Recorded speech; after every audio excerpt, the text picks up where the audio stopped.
So for me, this award is much more than just a recognition for my achievements and about me, but I think it's most important that it's visible for the outside world that you can contribute to EHA or contribute to the hematology community, to your field and to your colleagues, even if you're not professor over 60 or have published over 500 articles, but that if you're motivated to do so and if you feel it's important to contribute and to, represent, then you can. And EHA offers us opportunities. Welcome to EHA Unplugged, the official podcast channel of the European Hematology Association, EHA. I'm your host, Isabel Olivera, and today we have the pleasure to have with us Dr. Mandy Lauw. Dr. Mandy Lauw is an internist and hematologist at the Department of Hematology at the Erasmus Medical Center in Rotterdam in the Netherlands. Thank you for being with us today. Thank you for having me. Dr. Lauw has been the chair of the Young EHA Committee, and she has been instrumental in shaping the future of the hematology by supporting early career professionals. For her contributions, she has received the Young EHA Award at this 2025 EHA Congress. Congratulations, Dr. Lauw, on your award. Thank you very much. So we're going to talk about your experience in this Young EHA committee and what this committee does, and how we can support young hematologists. So my first question is, what does receiving this Young EHA Award means to you? Well, thank you very much, and also for the congratulations. It's an incredible honor, of course. It's the first Young EHA Award that's been awarded, and I'm actually very much against only awarding the inner circle, but of course I'm incredibly honored that they felt it was necessary to hand out the first awards of this edition of this type of award to me. As I said in my acceptance speech, I don't think it's just about me and the achievements that I did for Young EHA. Of course, I am really happy and pleased to see the unchallenged position now of the Young EHA committee and the central position that the Young EHA community has within the EHA. And as President Antonio Almeida alluded to, about 40% of the membership of EHA composed of the Young EHA community. So 40% of the membership is under 36. And I think that's really relevant and really important to maintain and foster this community. So for me, this award is much more than just a recognition for my achievements and about me, but I think it's most important that it's visible for the outside world that you can contribute to EHA or contribute to the hematology community, to your field and to your colleagues, even if you're not professor over 60 or have published over 500 articles, but that if you're motivated to do so and if you feel it's important to contribute and to, represent, then you can. And EHA offers us opportunities. And I think that's the most important part of this award, that it's visible, that it's acknowledged, that it's a value and it's something that it's appreciated by the community and also by EHA. So who is considered young at EHA? Well, officially, the definition is through membership under 36 years of age. And I think that's something that's still open for discussion. It's an easy way to make a difference between the type of memberships, but it's something that's I think the Young EHA committee and I in the past have been discussing a lot about, because I don't think it's just about age. It's not a number, even though young does kind of indicate that, but I think it's about career stage. And even if you are a little bit older, but you're still early in your career, you need support. If you change because of different focus in your career or for family reasons or sick leave, I think it's still important that you are able to request support from EHA and from the society to help you in your career for research or for education. And so we consider officially under 36 years of age Young EHA, but I think it's much more about career stage than age. So hopefully in the future we will be able to either expand that criterion or to change it. What percentage of members are part of this group of Young EHA, more or less? Well, I think the statistics indicated it's about 40%. Fluctuates a little bit over the year. I think a lot of people, especially upcoming to Congress, they become a member. And for young EHA members, it's only 20 euros. So that's why it's very a low threshold to become a member as a trainee or as a med student. But the problem is how to maintain them, because if they outgrow the criteria of Young EHA, they will have to pay the full tariff. And even though that's not that much money, the difference is quite big. And it's also in a period that you don't have all the support and from a med school or from a supervisor anymore. So I think the Young EHA committee is not only there for the people who are students and who are still in training, because there's a little bit more infrastructure there, but I've fought really hard that also the early career professionals, so the ones that are in their first 3 to 5 years of setting up their own labs or becoming an independent hematologist, are also still looked after by the Young EHA committee or by EHA, because those are the years where your career is really defined, but they're also the hardest ones where there's not much support anymore. You have to maintain yourself. It's also when you mostly have young family growing up. So those are the, difficult years where I think we can still make a difference. So when you joined the Young EHA committee, how was Young EHA constituted and what happened in those years? How is it now? What has been the path of EHA, the Young EHA in these years? Well, I think Young EHA in its current form is still pretty young. It has been a formal committee of EHA since 2019, so only about 6 years.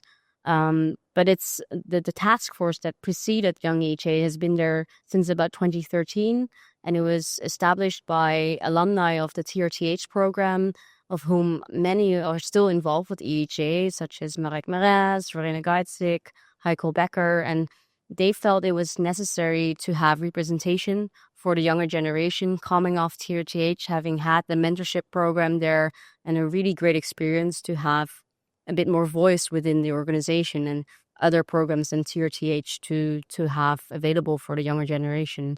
So they set up a task force, and it took some years for EHA to get adapted to that and to accept the fact that there was the need for this task force. And since 2019, it became an official committee, and Verena and Heiko were the chairs before me. And I think the difference that I made since I entered the committee in 2019 and became its chair in 2021 is to try and professionalize the position of Young EHA within the board and within the organization. So what I was able to achieve is that we have a permanent observer seat at the board meetings. So we are involved directly with all the discussions about where the organization is heading and where our position fills in. We have been able to set up some new mentorship programs. So CBTH is basically developed after an idea of Heiko. So it's now a permanent mentorship program in addition to CRTH and TRTH. And this year we've been able to set up the mentorship program. So that's also a new program focused on career development. So it's pretty great to see how much room we are able to get from the board and the organization to set up these programs. So for our audience that doesn't know all these acronyms, can you please explain what these mentorship programs are? And can you please say what these acronyms mean? You are completely right. I think they're so grown on me that I forget that these are abbreviations. So TRTH was the first mentorship program, and it stands for Translational Research Training in Hematology. And it's a combined mentorship program of EHA and ASH. And I think it's been there since 2011. I don't even know exactly, but it's the oldest one existing. And it trains 20 scholars in translational research or laboratory fundamental research. And it's been a really successful program, still very attractive every year. And then I think the second one that came to existence was CRTH, Clinical Research Training in Hematology, which is not more for the clinical researchers. So you get to learn how to set up a clinical trial. And that program also takes in about 20 scholars every year globally. And they have 2 weeks of really dedicated training. And then they have a get-together here at Congress. And you see every year that it's also really effective, very educational, but also just fun for the group to be together. And since 3 years, we have CBTH, which is computational biology training in hematology, which is much more dedicated to like modern ways of doing research. So using computational biology, AI. It's something that I'm not that trained in, so I wouldn't be able to tell much more. But Heiko Becker was someone who really thought this would be an additional value to offer training in, and it's great to see that every 3 years now it's been a really popular program as well with loads of applications. And then this year, it's the launch of the mentorship program, which is really dedicated to career development. So not focused on a scientific topic or a research focus, but really how to learn the soft skills, how to advance your career by mentorship. So we're going to see how this works out. But the idea was that we want to train people as well in, how to, be mobile, how to do work-life balance combination, how to, do negotiations about your position. I mean, those are the things that are not never written on a paper, and it's hard to learn. But hopefully, by mentorship, so we've made couples of mentors and mentees one-on-one. So 50 mentees and mentors are starting this Congress with a 1-year-long mentorship program, and hopefully it will be a success. But that's something we're going to evaluate, of course. How do you join these programs? There is a long waiting list? So for CRTH, CBTH, and TRTH, it's quite competitive because it's only 20 spots, and they're mostly really the top of the league of their generation. So it can be quite competitive.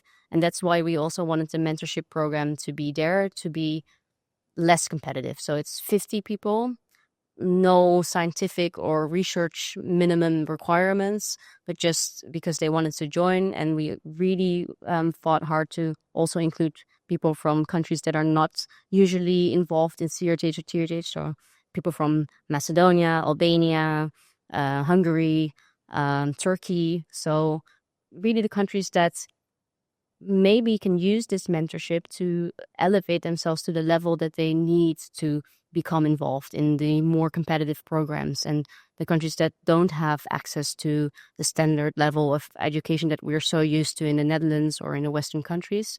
So that was the goal, to spread the wealth, basically, of EHA and to give them access to these resources. So the only requirement for basically the mentorship program is that you are a member for 20 euros. And that's basically it. So we really wanted to keep it low threshold. What other initiatives from EHA that are particularly aimed at young hematologists would you like to highlight? Well, I mean, I think these mentorship programs, of course, are really visible there. Then, of course, the grants are there as well. I think those are excellent ways for career development and for career building. Obviously, very competitive. So also there will be a pretty small selection of people that are eligible for those grants. But I think in a wider sense, EHA, mostly everything that EHA does is obviously geared towards education and research. So the campus is there with loads of resources. I think some of it can be updated a little bit more to the way of learning that the younger generation does these days. But it's all there. We have Lighting the Flame for the even younger generation. So people who are not sure yet that they want to do hematology, but they have an interest, and they can join Lighting the Flame, which I think has been done for 2 years now. So, and I think the combination of all those resources is quite a lot that EHA offers, plus the Congress, of course, with all the education that we offer here. And I think if you're already in hematology, the master classes are also a great opportunity. So it's a bit of a smaller group, but it's focused on one topic, but you get to learn a lot from each other and from one mentor. And of course, for real education purposes, many countries have the EHA exam as a part of their requirements to graduate as a hematologist. Not all countries require it, but some of them do. I think it's also a really nice way to standardize at least a minimum quality of hematology. So in your view, what are the key challenges faced by young hematologists where EHA can help and is not yet helping? I think what's important for EHA to acknowledge is that it's not like adults and children, that they're just young adults. But I think there's still other challenges that the younger generation faces. So it's a combination of a changing world, having to raise a family, having two people working, which is maybe different than how the current established generation has grown up and has been able to set up their careers. It's pretty competitive. There's less money for research. The grants are more scarce and harder to get and more competitive that way. So I think the mindset is something that I think is ever changing and still something that EHA can work on. And I think if you look at the countries that are awarded with the grants or with the mentorship programs, it's still very much focused on the Western part of Europe because, I mean, it's natural that those people have more access to education and research, and so they are from a higher level. I think it's one of the main focuses of EHA to spread the wealth a little bit more to the Eastern countries as well, without devaluating the the honor of the grants and the value it gives, but also to make sure that there's a bit of more equity in educational level and research level across Europe. And I think with the current global situation, unfortunately, it's only getting harder to make sure that everyone is safe and cared for. But I guess that's something that is part of EHA's mission, not only for the younger generation, but in general. Yes, you have been also involved in this new, I think it's a task force in DEI, Diversity, Equity and Inclusion. So this is another activity of EHA that is close to your heart. What else would you like to say or highlight about it? I haven't been involved personally. So Anna Kabanova, my co-chair, my vice chair of the Young EHA committee, was our representative in the DEI committee. It's, of course, a committee with a dangerous name these days if you are from another continent.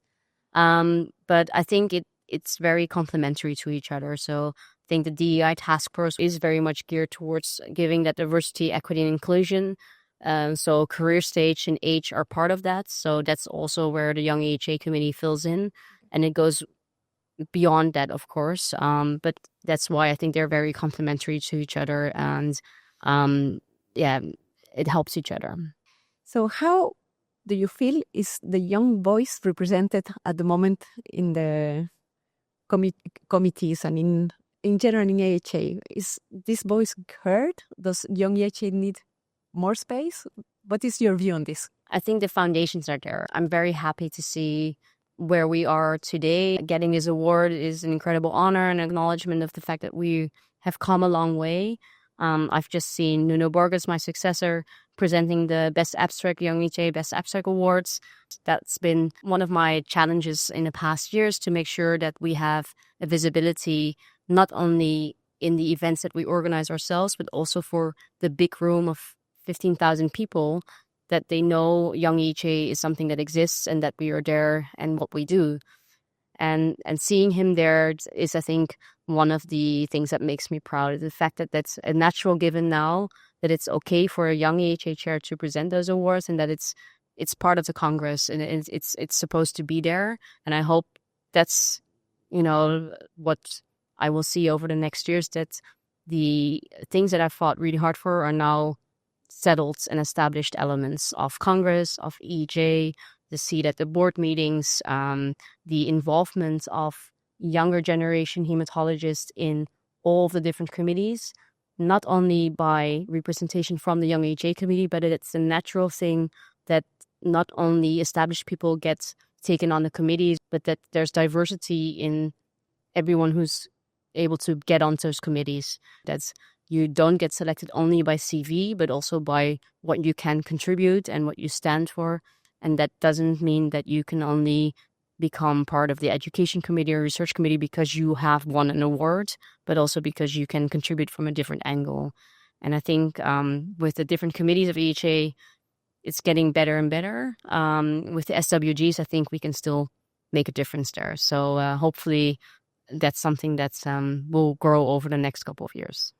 So for young hematologists listening to this podcast and starting their careers, what's your best advice about how to get involved in EHA? The biggest advice is, if you want to be involved, if you want to do more, then just reach out to the Young EHA committee or to EHA and make yourself known.